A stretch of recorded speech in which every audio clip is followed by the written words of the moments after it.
I pretty much started doing everything else apart from cinematography. I didn't want to go into that line. I, I started trying to learn editing and 100 different things, visual effects and all that. But the day I picked up a camera and I started taking pictures, they said, move into photography, you're good. So I ended up doing photography. So it was basically college. That was the first time I had my own SLR. This was way back in 2000, 2001.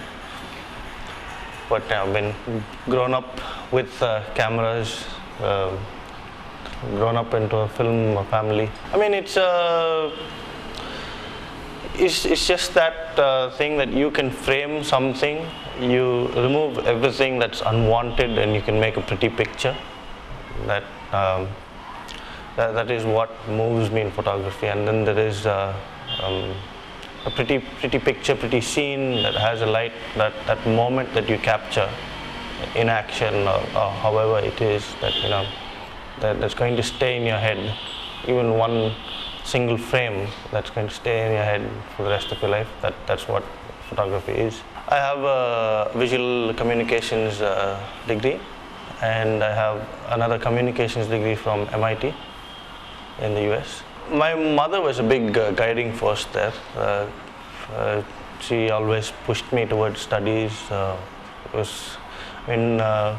Most people have the notion that children born into film families don't do well, and it's always film. But my mother really pushed me hard towards studies, and was always very serious with studies. When I wasn't the top A student out there, but I got a decent education. I really owe it to them. So I got to study as much as I got. Not really. I mean, documentaries never really interested me to shoot as such. It's more. It's good to watch documentaries, but to shoot, they're really boring. So I never really wanted to venture into documentaries. It was more films and commercials, because there is a story to tell. Because you're saying something all the time. No, it's not easy at all. I mean, a lot of people think that they have the backing from their parents and whatnot. I mean, that is okay to an extent, but when it comes to performing, it's a lot difficult, because they've obviously, your parents or your grandparents have basically set a benchmark, and you have to start from that benchmark from day one. You can't, you don't have the comfort to reach there and make a mistake and learn and all that. You have to be the same caliber from day one.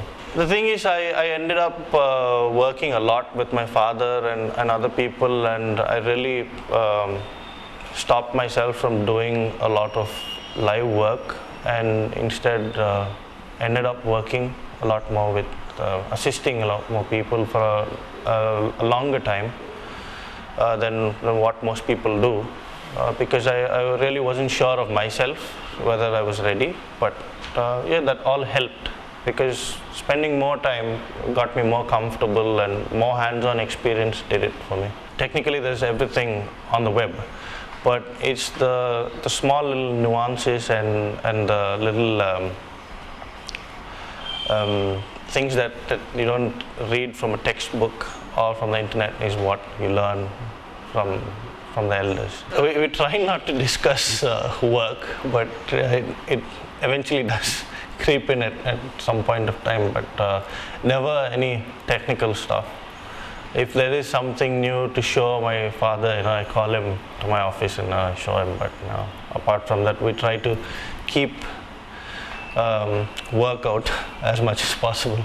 Pretty much. If there is a gadget that's useful, then yes, we pretty much end up doing that. It's something you have to have. I mean, there is style, there is whatever, but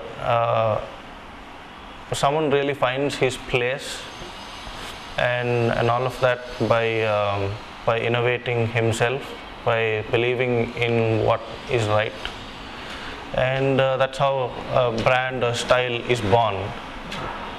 because if you keep sticking to only one style of doing it, it becomes mundane and boring. So someone who's reinventing himself, saying like Santosh Sivan or Ravi K. Chandran, or these people, or Ashok Mehta, Anil Mehta, these people are continuously innovating, doing something new.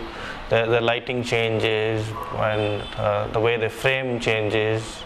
It's all new. Really comment on other people, because I really never really paid much attention to people here.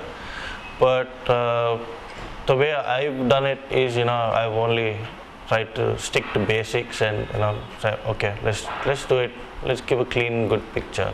When you meet people from different cultures and different countries as such, you learn a lot more, because they have a different perception of looking at the world as opposed to us.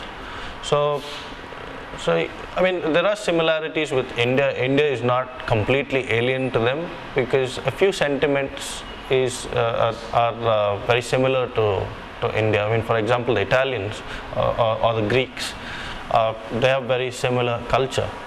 And you do connect with them, and you try and grab and understand them as well, and it's vice versa for them as well, speaking to us, understanding what we are up against in India and what we are up against outside, and it's a fusion. I mean,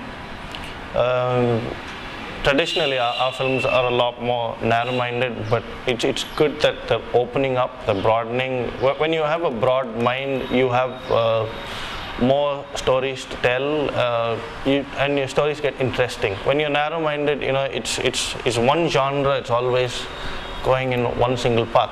When you're broader, your story can just go from boring to just peak up somewhere else. This medium, yeah, my father, he's pushed me, definitely. He has pushed me his best, and a lot of people I work with, I've always looked up to them.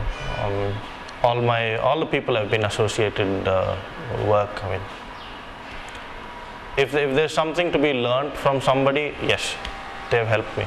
I started in 98, 99, that was the time when I started roaming around on sets and helping my father carry whatever and hold something, and that's how it all started. And I was studying and helping my dad whenever I had the time, because too many books and bookishness kind of bores you. You're always steeped in theory, but you have to put all the theory to practice. So that was the perfect playing ground, working with my father or someone else to put all that to practice. And it worked out well for us, and for me especially, because you end up knowing everything in college as well, because you're experienced enough to answer a question when someone asks you. Oh, absolutely, you have to fuse it. Learning theory is good, you know it in the head, but when it comes to doing something practically, it's a lot more difficult. I mean, a cameraman can never become a cameraman without having to place a light physically all by himself. I mean, he can tell it to somebody, but the moment he does it himself and looks at the artist or whatever he's photographing, that's when he understands that, oh, okay, so this is how it's supposed to be done. Absolutely, yes. I have worked with a few of them, and yes, it's very good, it's very enriching, and they've got their own set of rules and regulations laid out. To a fair and large extent, they're very, very organized. They know what they're doing, and it's easy. It all depends on stories. I mean, if you break the storyline, technically, technique is something that's secondary. I mean, the first thing that should matter always is a story. If the narrator has something to say, then technique can come in and aid it. But otherwise, it has to be the story. We need to have better stories. We need to break out from the typical boy meets girl thingy, and you know, you have a villain who happens to be the girl's father, it has to break. It all has to be different.